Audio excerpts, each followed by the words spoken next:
And it's just basketball. At the end of the day, it's just basketball. That's why we still wear Jordans instead of LeBrons. Like and subscribe. Like and subscribe. Like and subscribe on the way in the door, my people. I hope you all are having a truly fantastic day today. So, recently, D-Wade went on the Carmelo Anthony podcast, 7 p.m. in Brooklyn, and they also discussed the beef between Stephen A. Smith. And basically, Carmelo Anthony said that, hey, this is not really about Bronny James. Bronny is the straw that broke the camel's back, but this is something that has been building up for a long time, and LeBron simply used Bronny as a way to go ahead and make this confrontation happen. Now, Stephen A. Smith, on his own podcast, addressed what was said, and he agreed with Carmelo Anthony that this is something that has been brewing for a while. So Stephen A. Smith got on his podcast. He talked about various things, some of the same old things. You know, he reiterated that this is all on LeBron for saying that his son was better than half the league, and putting his son in this situation. You know, he also reiterated the fact that he hasn't said as nearly as much about Bronny as he could have, that he's tried to stay out of it. And he also talked about that there were many people behind the scenes who were upset with the situation, which is why he ultimately addressed it and said, as a father, stop doing this to your son. So, yeah, Stephen A. basically saying there's a lot of people behind the scenes that is really not on board with this situation. And that's really should be no surprise, just due to the fact that I've been saying this on this channel almost since I started this channel, that when LeBron James retires, when he gets close to retiring, there's going to be more and more things coming out about this guy. And to know that there are people behind the scenes who don't agree with what LeBron James has done, who doesn't agree with the Bronny move, and you know, you LeBron James fanboys should be shaking in your boots, because this is not a good sign. But however, Stephen A. addressed the thing that he said has been brewing between he and LeBron for a long time. Now, before we get into this clip, let me say this. Stephen A. Smith, you are a part of the problem. There's no way around it. Stephen A. Smith is a part of the problem. Stephen A. Smith is a part of the way LeBron James feels entitled. Stephen A. Smith is a part of the problem for why the league is in the shape it is. And that's because Stephen A. Smith is part of this media who, you know, helps promote some untruths about the modern NBA and about LeBron James. You know, while LeBron James fanboys may be very upset that Stephen A. Smith won't call LeBron James the GOAT, I think it is also a very terrible thing that Stephen A. Smith insists that somehow LeBron James is the default number 2.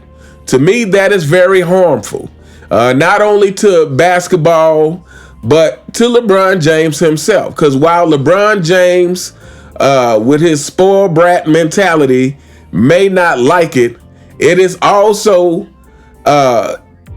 it is still giving him a position that he really should not be in, that he really has not earned. And so Stephen A. Smith is part of the problem. But we'll talk more about that later. But right now, let's get into this clip. We ain't gotta communicate. We damn sure don't have to say hello to each other. We don't have to do none of that. We don't get along. And there's a multitude of reasons why. I've alluded to some of them, but we know what the biggest reason is. I ain't Shannon Sharp. It ain't GOAT status this way. My GOAT is Michael Jordan. 35,000 points, eclipsing Kareem Abdul-Jabbar with over 38,000, ultimately 40,000, now 50,000, another all-star appearance, another 50-point game, whatever. Ain't my GOAT.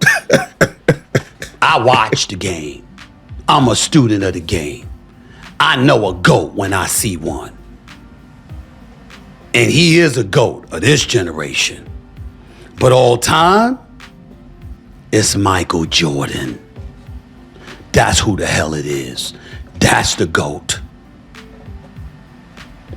You see, Kobe came into the game with a heart. LeBron developed one. First several years, it wasn't like that because he was scared to get to the free throw line. He was never scared of an opponent. I would never disrespect greatness of LeBron James like that. He was scared to get to the free throw line. That's where the fall away jumpers came from. That was where the hesitancy to go to the hole came from. Anything that could finally lend himself towards going to the free throw line, he wasn't trying to do. But there's this thing about heart that you got to pay attention to. You see, when you lack a speck of it at any point, particularly back in the day, there would be impediments and roadblocks to prevent you from getting it.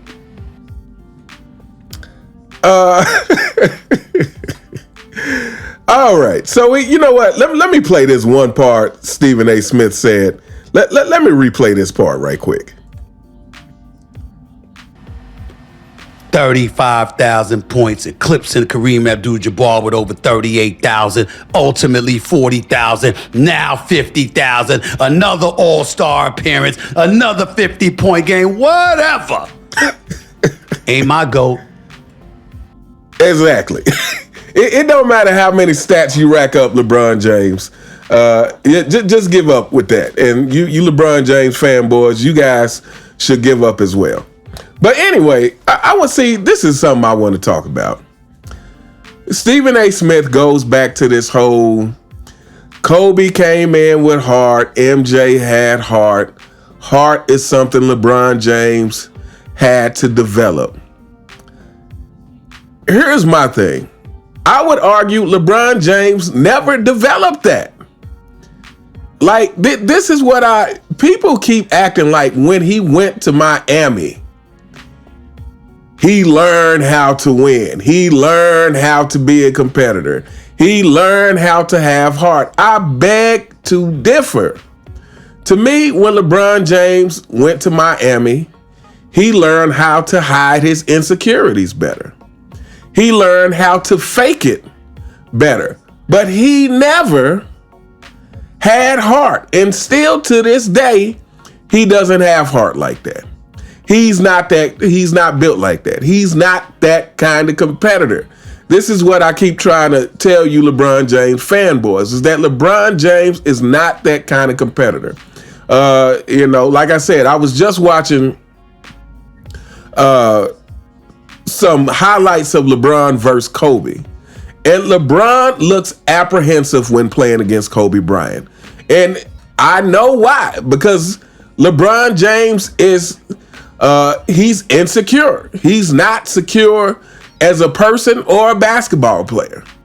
And going up against somebody like Kobe, who is ultra confident in his skills as a basketball player, who is secure in his skills as a basketball player, and doesn't mind punking you if you're not going to rise to the occasion. And Kobe has punked LeBron's several times. So this is what I'm talking about with Stephen A. Smith. It's like, I guess it's good that you recognize Michael Jordan as the GOAT, but you cap for LeBron James a lot. Like this whole that he had to go to Miami to learn to win. He never learned to win. He never learned anything in Miami. If he had actually learned something in Miami, he would have stayed in Miami. You know, we heard stories of you know, LeBron James pouting over milk and cookies on the plane. This is, I think Mario Chalmers was telling this story. You know, LeBron James is a weak individual. He didn't learn anything in Miami because if he had, he would have stayed in Miami. He would have understood the situation. He would have understood, hey, I came here and got 2 championships. I can really learn a lot by staying here and being under Pat Riley and Eric Spoelstra. But no, LeBron James didn't learn anything. He went down there. He rode the coattails of Dwayne Wade and Chris Bosh to get those rings. And when he got his rings, he was out because he had what he came to get, which is things that will bring him praise, which is things that will make people look at him like, oh, LeBron got rings now. Well, he's leveled up in whatever conversation.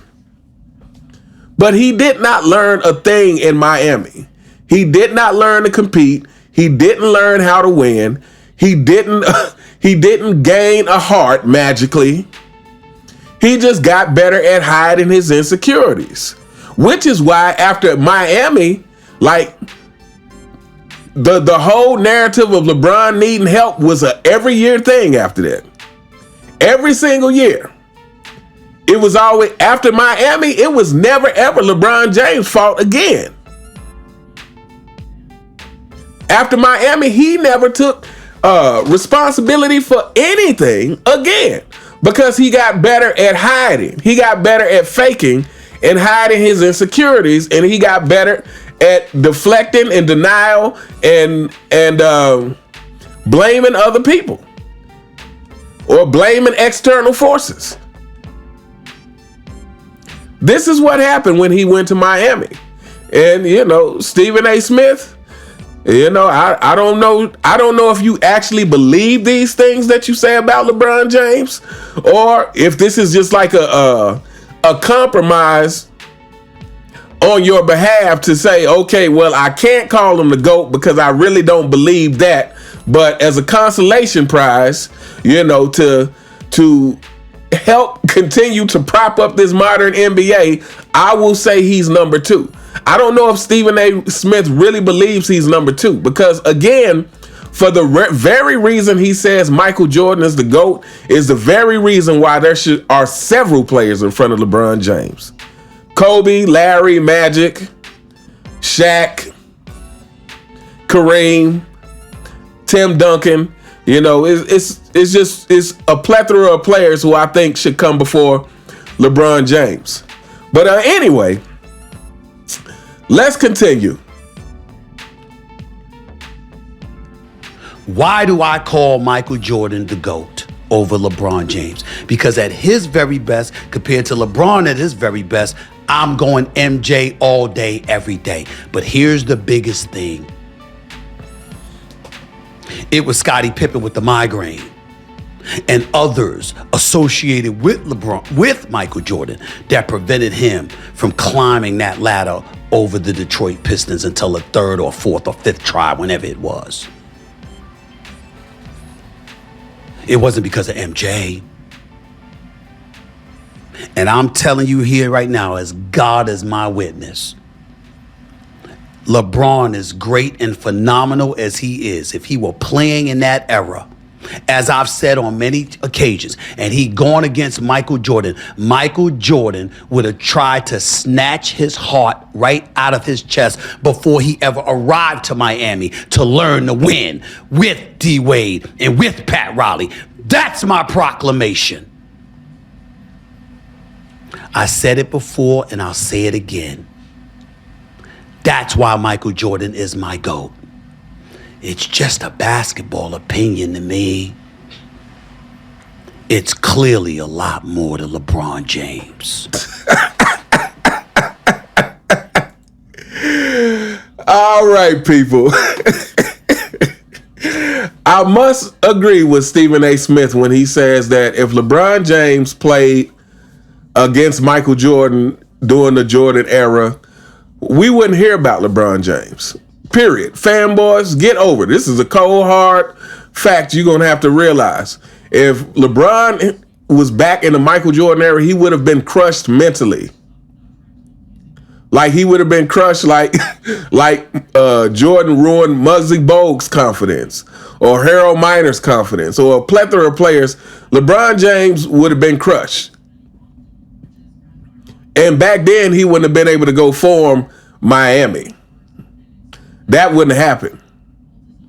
But yeah, he would have been crushed back then. It's no doubt in my mind to me. But so before I wrap this video up, I want to say this. I guess nobody knows 100% for sure why LeBron James has beef with Stephen A. According to Stephen A., it is over the GOAT debate. It is over the GOAT conversation. It is because Stephen A. will not call LeBron James the GOAT. Now, why? Nobody knows this to be 100% for sure because we are not in the head of LeBron James that probably has lots of room in there to run around. We're not in the head of LeBron James, but I think this is a safe thing to believe given the fact that LeBron James and Unclutched Sports has spent so much time, money, and effort on trying to promote LeBron James as the GOAT. And I'm sure the fact that Stephen A. Smith, one of the biggest voices in media, will not call him the GOAT. Obviously, Unclutched Sports couldn't pay him enough money to say that LeBron James is the GOAT.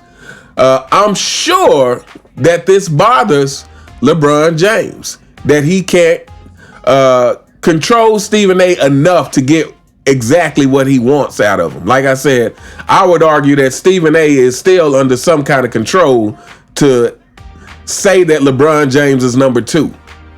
But this is not hard to believe at all, people, that a person who would put so much time, money, and effort into trying to promote narratives about himself and promote himself as the GOAT, would be upset at a major media personality for not calling him the GOAT. This is not hard to believe. And and what Stephen A. said at the end, was very true. Stephen A. said, hey, it's just a basketball opinion to me. Or LeBron James, it's just basketball.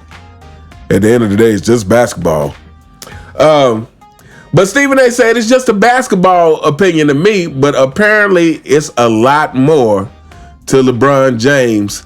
And this is, this is really ridiculous. This is truly ridiculous in ways that I really can't explain. But this is also the very reason why LeBron James isn't the GOAT. It's because, again, LeBron James isn't trying to be the GOAT by putting in the hard work. He's trying to force people to call him the GOAT. While the real GOAT is sitting back and rarely speaks, never speaks about himself, who is happy to let the chips fall where they may, who is happy for people to make whatever kind of conclusions they want to make. And so, yeah, that's real GOAT stuff, is because when you've truly done everything you're supposed to do in the game, then you can truly be satisfied with wherever the chips lay. You can truly be satisfied with that. If people don't think you're the GOAT, it's not going to eat you alive. Because that's not what you were playing for anyway. You were playing for the love of the game. Right? If you're playing for the love of the game, if people think you were the greatest to do it ever or not, that's not going to make you lose sleep at night. But if you were playing because you indeed wanted to be called a GOAT, well, that's going to eat you up. And at that point, you're not playing for the game of basketball. You're not playing for the love of the game. You're playing for what the game can give to you, or what you can get from the game. And we all know this is why the duck LeBron James is playing. But anyway, we gonna hold up here, people. Let me know what you guys think in the comments. What do you think about what Stephen A. Smith had to say? Do you agree that the beef between LeBron James and Stephen A. Smith is ultimately about the GOAT debate and the fact that Stephen A. will not call LeBron James number one, and that Stephen A. Thinks Michael Jordan would destroy LeBron James, and I think anybody with sense believes that as well. But anyway, let me know what you guys think in the comments. You all have a truly fantastic day, and I'll see you next time. All right.